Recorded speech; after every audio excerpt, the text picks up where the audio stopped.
बच्चों question number 18 में लिखा हुआ है कि इनर डायमीटर ऑफ वेल कितना है 14 मीटर। ठीक है, क्या किया गया, उसे क्या किया गया, उसे खोदा गया, खोद के उसे क्या किया गया, उससे मतलब स्वाइप पार्टिकल्स निकाला गया, उसकी हाइट कितनी है 12 मीटर। ठीक है, इनर हाइट ऑफ वेल की हाइट कितनी है, डेप्थ कितना है 12 मीटर। ठीक है, तो जो खोद के जो मिट्टी निकाली गई उसे क्या किया गया, उसके वेल की चारों तरफ स्प्रेड कर दिया गया और एक एम्बैंकमेंट फॉर्म कर दिया गया जिसकी विड्थ कितनी है 7 मीटर। तो हाइट ऑफ एम्बैंकमेंट मांग रहा है। ओके फ्रेंड्स, तो फ्रेंड्स सबसे पहले ये समझो कि ये एक वेल है। ठीक है, इसका इंटरनल डायमीटर कितना है, इंटरनल डायमीटर इसका है 14 मीटर। ठीक है, तो इंटरनल डायमीटर कितना है फ्रेंड्स, इंटरनल डायमीटर कितना है 14 मीटर।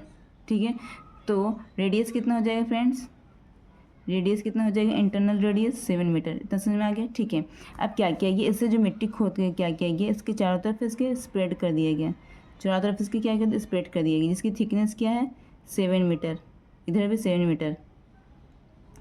ठीक है, तो एक्सटर्नल रेडियस कितना हो गया, आप लोग फिगर देखकर समझो एक्सटर्नल डायमीटर कितना हो, बताओ पहले एक्सटर्नल डायमीटर कितना हो गया, ये 14 + 7 + 7 एक्सटर्नल डायमीटर हो गया है ना, 14 + 7 + 7। ठीक है, तो कितना हो गया बच्चों 28 मीटर, ये एक्सटर्नल डायमीटर हो गया। इसी तरह एक्सटर्नल रेडियस कितना हो गया फ्रेंड्स 14 मीटर।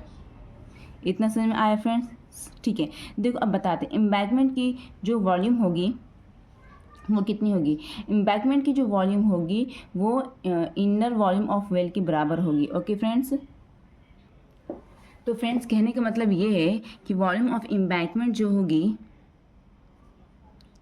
ठीक है, वो किसके बराबर होगी, जितना अर्थ निकला है। ठीक है, volume of earth dig out है, ठीक है, डग आउट। इतना समझ आया फ्रेंड्स कि जितना अर्थ खोद के निकाला गया उसके वॉल्यूम के बराबर कितना होगा, वॉल्यूम ऑफ एम्बैंकमेंट होगा।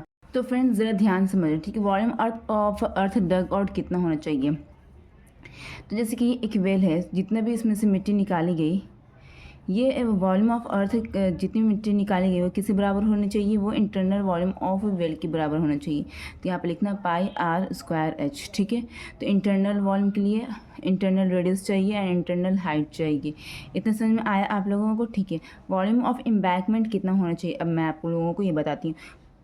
फॉर एग्जाम्पल निकाला गया, ठीक है, कुछ इसमें से मिट्टी निकाला गया, मान लिया कि इतनी हाइट में, जैसे कि ये हाइट है, ठीक है, ये हाइट है। ओके, जैसे ये पूरा लेंथ ये वेल का, ठीक है, तो इस हाइट पर क्या किया गया, चारों तरफ मिट्टी स्प्रेड कर दी गई है ना, चारों तरफ मिट्टी स्प्रेड कर दी गई। ठीक है, तो कहने का मतलब ये है कि इस हाइट को मान लो तुम h, मान लिया h। ठीक है, तो कहने का मतलब ये है कि जो वॉल्यूम ऑफ एम्बैंकमेंट कितना होना चाहिए, एक्सटर्नल वॉल्यूम होना चाहिए, एक्सटर्नल वॉल्यूम ऑफ वेल होना चाहिए minus internal volume of well होना चाहिए। कुछ इस तरह से लिखना देख बताते हैं, πr²h आर एक्सटर्नल, ओके, ठीक है, माइनस πr²h आर इंटरनल। ठीक है, ये समझ में आया आप लोगों को। देखो ये एम्बैंकमेंट है, ये क्या है, ये एम्बैंकमेंट है। ठीक है, ये एम्बैंकमेंट है। ओके, तो इसका हाइट हमको नहीं पता, ये हाइट निकालने कह रहा है। ठीक है, तो कहने का मतलब ये अगर इतना पार्ट अर्थ का इतना पार्ट अगर वेल का तुम काट के निकाल दो तो क्या बचेगा, कुछ इस तरह का बचेगा ना, कुछ इस तरह।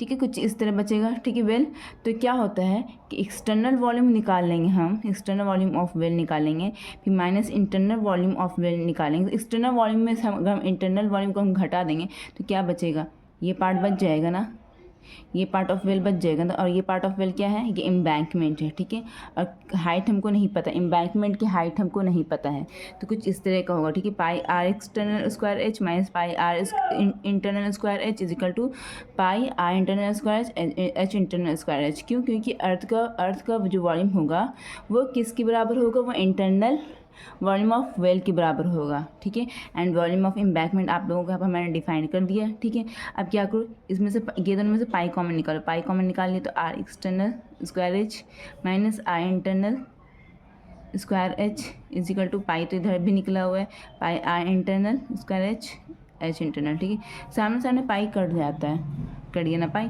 तो अब क्या करो, अब जो बचा है उससे निकाल, अब एच कॉमन बचा है ना एच। ठीक है, ये हाइट मुझे नहीं पता। ठीक है, तो क्या करना है, एच को कॉमन निकाल दो, एच कॉमन निकाल दिया तो R external square H, R external का स्क्वायर माइनस आर इंटरनल का स्क्वायर, क्योंकि दोनों में से मैंने एच कॉमन निकाल दिया।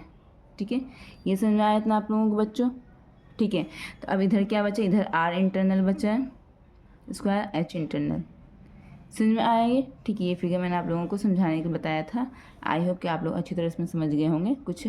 तो अब क्या करना है, तो एच लिखो यहाँ पर। तो आर एक्सटर्नल कितना था, आर एक्सटर्नल था, ओके मैं देख लेती हूँ, आर एक्सटर्नल कितना था, आर एक्सटर्नल था 14। ठीक है, 14 इंटू 14 लिखेंगे बिकॉज क्यों, इसका स्क्वायर है। ओके, माइनस आर इंटरनल कितना था, 7 इंटू 7। ओके, आर इंटरनल कितना था, 7 इंटू 7, स्क्वायर था 2 मरतबा लिखा। ठीक है, आर इंटरनल इसमें भी 7 इंटू 7 हो गया।